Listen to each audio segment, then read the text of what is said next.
Oke, assalamualaikum warahmatullahi wabarakatuh. Jumpa lagi ya dengan saya. Semangat pagi semuanya. Jadi materi kita hari ini tentang masih proyek IPAS ya, yaitu tentang makhluk hidup dan lingkungannya. Bagian pertama ya. Jadi nanti akan ada lagi video berikutnya tentang makhluk hidup dan lingkungannya. Oke, kita langsung saja kita bahas satu persatu. Nah, jadi makhluk hidup dan lingkungannya ya. Jadi ada flora, fauna dan juga lingkungan hidupnya gitu. Itu yang akan kita bahas pada video kali ini. Nah, sekarang definisi dari makhluk hidup itu apa ya? Pasti sudah tahu semua ya. Makhluk hidup memiliki ciri-ciri kehidupan seperti dapat bernafas, bergerak, dan juga berkembang biak. Nah, itu disebut makhluk hidup. Nah, jika tidak memiliki ciri-ciri ini berarti belum bisa dikatakan sebagai makhluk hidup gitu ya. Makhluk hidup itu tidak dapat dia tidak dapat hidup sendiri. Dia selalu membutuhkan makhluk hidup lainnya. Itu ciri-cirinya. Nah, kemudian lingkungan adalah kombinasi antara kondisi fisik yang mencakup keadaan sumber daya alam seperti tanah, air, energi surya, mineral, serta flora dan fauna yang tumbuh di atas tanah maupun di dalam lautan. Dengan kelembagaan yang meliputi ciptaan manusia seperti keputusan bagaimana menggunakan lingkungan fisik itu tersendiri. Nah, jadi lingkungan ini harus kita jaga. Manusia harus menjaga lingkungan ya. Jadi bagaimana sih kita harus memperlakukan lingkungan? Jika kita memperlakukan lingkungan dengan baik, yaitu menanam pohon, tidak menebang hutan sembarangan, kita pasti akan memperoleh manfaatnya, memperoleh kelebihan manfaat dari lingkungan itu sendiri. Yaitu apa? Kita merasakan udara yang sejuk, kita oksigen yang kita peroleh juga berkualitas ya kan. Kemudian air bersih yang ada dalam tanah itu kita dapat memperolehnya dengan mudah ya, tidak sampai kekeringan begitu. Nah, tapi sebaliknya jika kita memperlakukan lingkungan dengan tidak baik, yaitu apa? Kita menebang pohon secara massal ya, kita tidak lagi menanam pohon, kita akan memperoleh dampak yang buruk dari lingkungan. Yaitu apa? Kita memperoleh bencana alam seperti banjir, longsor, bahkan kekeringan. Itu yang bisa kita rasakan. Jadi kita sebagai makhluk hidup, kita ya nak, kita harus menjaga kelestarian lingkungan dengan cara apa? Menanam pohon ya, tidak membuang sampah sembarangan. Kita bisa mengelola sampah-sampah kita ya. Jadi tidak kita buang di sembarang tempat yang kemudian mencemari tanah gitu ya. Karena apa? Tanah itu akan menjadi tempat dimana menjadi daya serap air hujan yang diterima oleh bumi gitu ya. Kita lanjut. Nah, ya bayang nih, dilihat ya gambar ini. Kalau lingkungan kita seasri ini, seadem ini, bagaimana tidak bahagia kita ya. Kita akan merasakan udara yang sangat sejuk, oksigen yang kita peroleh akan baik ya. Pasti paru-paru kita akan bersih dan sehat gitu. Makhluk hidup dan lingkungannya itu sangat erat kaitannya. Makhluk hidup menjalani hidup dan semua kegiatannya akan berkaitan dengan lingkungan. Makhluk hidup bernafas, memerlukan udara dari lingkungan sekitar kita. Yang kita perlu dari mana? Dari tumbuh-tumbuhan ya, oksigen yang mereka lepaskan kita akan terima gitu ya. Makhluk hidup itu makan, minum, dan melakukan kegiatan semuanya memerlukan asupan dari lingkungan. Kenapa?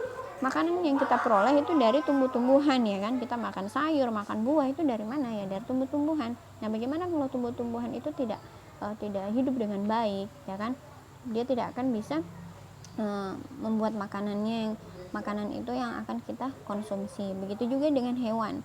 Nah, jika hewan lingkungannya tidak baik, maka mereka tidak akan berkembang biak dengan baik. Nah, ya, lama-lama akan punah ya kan, ketika hewan itu tidak lagi berkembang biak karena lingkungan yang rusak gitu ya. Nah, organisasi kehidupan, tidak ada makhluk hidup yang bisa memenuhi kehidupannya sendiri itu ya. Jadi seperti juga manusia kan perlu lingkungan yang baik dengan organisasi-organisasi lainnya. Nah, hubungan antara makhluk hidup dengan lingkungannya bisa digambarkan, yaitu terdiri dari individu, populasi, komunitas, ekosistem, dan biosfer. Nah, kita akan bahas satu-satu. Individu adalah setiap anggota populasi. Satu, itu adalah individu sendiri ya. Makhluk hidup sendiri itu disebut populasi. Contohnya satu manusia, satu pohon, satu sapi ya kan. itu disebut individu. Nah ini ya, ada satu belalang, ada satu anggrek, itu disebut individu.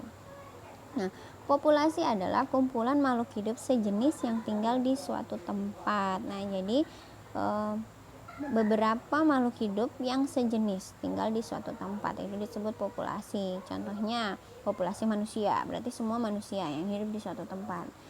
Populasi nyamuk, berarti nyamuk yang hidup di suatu tempat. Populasi rumput yang hidup di suatu tempat, semuanya rumput gitu ya, itu disebut populasi. Oke, ini ya ada sapi, semuanya sapi ya, berarti itu populasi sapi. Nih, semuanya rumput, berarti semua itu populasi rumput. Komunitas adalah kehidupan bersama antara makhluk hidup yang terdiri dari beberapa populasi yang hidup bersama di suatu tempat. Suatu komunitas terkait sebagai suatu unit oleh saling ketergantungan anggota-anggotanya. Para ahli ekologi menyebutkan kelompok organisme tertentu dalam habitat juga sebagai komunitas.